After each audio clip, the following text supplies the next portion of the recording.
Hello, Syngap Land. My name is Michael Grali. This is episode 85 of Syngap1, your 10-minute weekly briefing on everything you need to know about Syngap1. It's been about a month. Why has it been a month? Well, because last time I talked to you, I was just getting ready to fly to the Syngap1 conference and then AES, both in Nashville. Then I was going to pop down to DC for the Milk and Health Summit. Then I was going to fly back to DC, and Ashley was going to go on a business trip. And I, in a state of high delusion, thought I was going to be doing little missives every day and giving you updates. And then I was going to come back and do a big episode. And the truth is, I got back and my brain was... because AES was a big deal, and my wife was gone, which means I was in charge of the house. That's a terrible idea. And people got sick, and then it turns out it was Christmas, so we had to order like a lot of presents because the kids want presents. I mean, it's just been a lot. So it's December 29th. I'm getting back on the horse. Here's an episode of Syngap 10. Let's start with AES. I should talk about our Syngap conference, and I will. Because right before AES, we had a science day and a family day. And everybody who went there came up to me during AES and said, Mike, it was amazing. Great work. And I passed that on to Lauren and the team. Guys, amazing work on the conference. And of course, the team at BCH who helped organize it. But also, a lot of other people came up to me and said, hey, I didn't go to your conference and I heard it was amazing and I'm definitely going to come next year. And that, my friends, is how it's done. That is progress. So next year, mark your calendars now. AES will be in Orlando, Florida. They move it around. And we're going to have a science family meeting right before it. And you should plan on being there if you're family or science. And hey, it's Orlando. Who doesn't love Orlando? There's water parks everywhere, SeaWorld, water slides, Syngapians. What could go wrong? Let's talk about AES. AES is a huge deal. And I'm not going to talk too much about it. I am going to share a link from Dr. Zachary Grinspan, who's the head of child neurology, I don't know, something at Weill Cornell. And Dr. Grinspan is remarkable, and we do work with him, and he does take care of our kids. And there's a video of him on Child Neurology Live trying to explain why AES is such a huge deal. And I really encourage you to watch that to understand AES, big deal. AES is a big deal. The person who says it best generally is Anna Mignarance. She's a neuroscientist based in Europe who advises a lot of industry, and we have been friends with her for years. She actually did a webinar for us talking about how epilepsy used to be just a big bucket, and there were drugs, and people were developing drugs for epilepsy, but then it's sort of, people were like, okay, we're done with epilepsy, which those of us with a kid with epilepsy know is not true. And then they started finding genetic causes for epilepsy, right? SCN1A, which is, what Dr. Sheffer from our SAB wrote her thesis on, and others talking about, oh, this epilepsy is caused by this gene, and this epilepsy is caused by that gene. Example, Syngap1. And now how there's been a resurgence in therapy. So Anna's been talking about this for a long time, and she's very, very sharp. And Anna was talking about AES. And I just want to refer you to her summary of AES, because she writes one every year, and it's amazing for a number of reasons. First of all, she starts by saying escape velocity. And what she's talking about here for the genetic epilepsies is that, and the point she made, I'm just going to read you her third paragraph, right? First paragraph, blah, blah, blah, intro. And then she says, second paragraph, I will focus my summary this year on the development of therapies for the rare epilepsy syndromes, meaning the genetic epilepsies, meaning Syngap1 and others, right? Third paragraph, listen to this. The conference started really strong. The Syngap1 conference the day before main AES conference, where we learned from Dr. Jackie French, who's one of the giants in the space, that for the first time in 2022, we had more trials in rare epilepsies than in adult epilepsy. Even if people with rare diseases represent only 20% of the total number of people with epilepsy, only 20%, that's a huge chunk, they now have the lion's share of the trials. This is huge news. And it is huge news because, folks, that's us. We know our children and our loved ones are suffering because of Syngap1. We need medicines that go and deal with Syngap1. And that's finally happening. And Anna talks about escape velocity in part 1 of her very short and very readable article. Part 2, treatments to correct the causes of 8 syndromes. So she lists 8 syndromes. The first one is SCN1A, Dravet, the granddaddy of them all. Fine. Dravet can go first. And then there's SCN2A and SCN8A because they're also SCN sodium channels and they're along for the ride. Fine, cool. Wonderful people.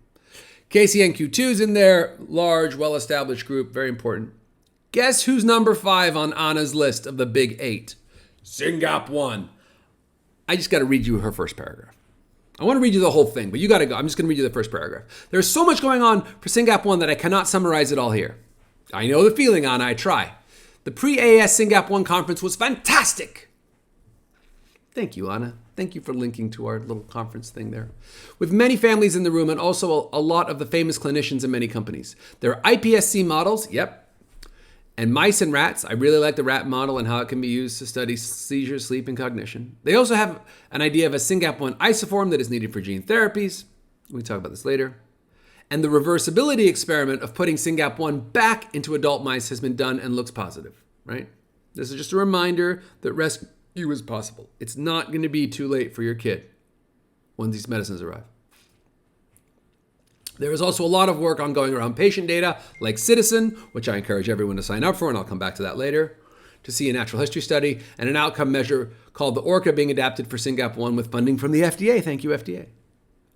It's all looking ready for therapies to be run through trials,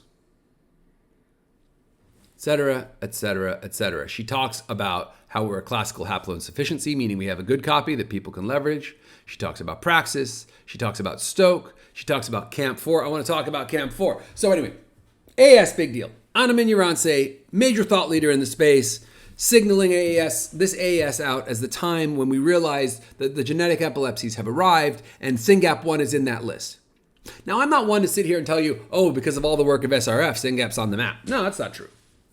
That's not true. Although I do think we have a small part to play, as evidenced by the fact that people are talking about and using the Citizen data. And guess why we have Citizen? Because of SRF. So our work here matters and is having an impact, and Syngap1 has arrived, which actually means we now have more work to do. We're no longer jumping up and down being like, don't forget about Syngap. Now we're like air traffic control. We're like, oh my gosh, Stoke and Praxis coming in over here. What's Ionis doing? No one's quite sure, but they're doing something. What's going on at Penn? Is there more stuff going on at Penn? What about CAMP4? Where did CAMP4 come from? Let me tell you about CAMP4. They had a poster at AES about their work on Syngap.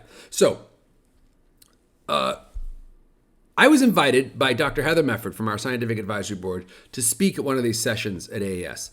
Not for long. They only gave me like 10 minutes, which was a lot because this room was ginormous. I'd never spoken to a bigger room. It was like football field bigger. And so I get up on this podium and I'm like, whoa. And I got 10 and a half minutes or so to talk about Syngap1 and SRF. And I talked and people said it was good.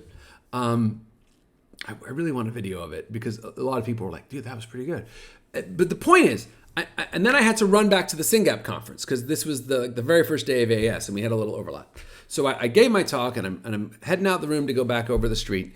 And this guy walks up to me. He's like, hey, it was a great talk. I just want to say hi. I'm like, oh, thank you very much. And he's like, yeah, so he's like, I work for this company called CAMP4. I'm like, yeah, no, I've heard of you guys, but you're not working on Syngap1. He's like, well, funny you say that. He's like, I used to be at Hopkins and I heard Rick Huganier talk and I think we should do Syngap1. So I've been doing some Syngap1, blah, blah, blah, blah. And I'm like, this is amazing. He's like, I got a poster. I'm like, I'll come and look at your poster. We've tweeted out the poster. I think the poster's on. I'll look for that tweet. But here's the thing I want to tell you guys. I'm like, well, do you need, he's like, yeah, I've got this technology that makes the good copy work harder. And I'm like, that's amazing. Do you need cell lines? He's like, yeah, we got a couple cell lines from Simons. So Simons has 3 cell lines, and we're grateful to the Simons Foundation for their support. He's like, but SRF also, through our partnership with Rarebase, has 6 more cell lines. And I said, well, do you know about the Rarebase cell lines? He said, no, I didn't know about those. I said, oh my goodness. I got his email. I typed an email out on the spot, hit send, and our friends at Rarebase are now working with CAMP4 to get CAMP4 6 more cell lines in control so they can test their technology. So that was everything happening in real time, right?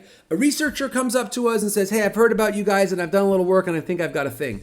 And us, for months and months of prep work, have worked with multiple families to create cell lines and have them at a CRO partner. And in 1 minute, I was able to go from, hi, nice to meet you, to, can I get you some scientific resources, saving you months and months of work and enabling you to get better data to help our kids faster. Bang. It worked. Showing up at AES works. Doing the investment in assets, meaning cell lines and mice, etc., works. And being an advocate for our kids works. And I share that with you, not to be like, yay, look at what I did. But I share that with you because I did this for like a week full on, and then I had to sleep for 2 weeks. I need all of you as parents to come to AES with me next year, to come and do the family conference, to show up and advocate for our kids. Because the harder we work, the faster therapies will happen. So huge thank you to Ali from Camp 4 for coming and saying hi to me. That was the one of the highlights for me of the whole conference, is just all of that synchronicity and happening in that moment. Let me get back to the conference. Dr. Dennis Lal, major geneticist who hopefully we'll be working with soon, also wrote a longer than Anna Mignorance, because he's a research scientist and this guy just gets going. But he shared a couple of thoughts. He was talking about how the genetic epilepsies are exploding. Again, echoing Anna's comments there. He was talking about how we were at all the big sessions, how repurposing is a big deal. I should talk about that. And then talking about how the rise of precision medicine, which is what we want. He also talked about a number of things in this article. I'm going to share his tweet. I don't really have time to summarize it, but check that out. It was epic. So that's AES. AES was fantastic. A lot of good connections, saw a lot of good researchers. Reminds me, I got to do something. A UK researcher came up to me and I haven't done anything with that yet. There is tons of work to do. So I should probably stop here. This was my AES summary. The good news is Syngap's on the map. Good things are happening.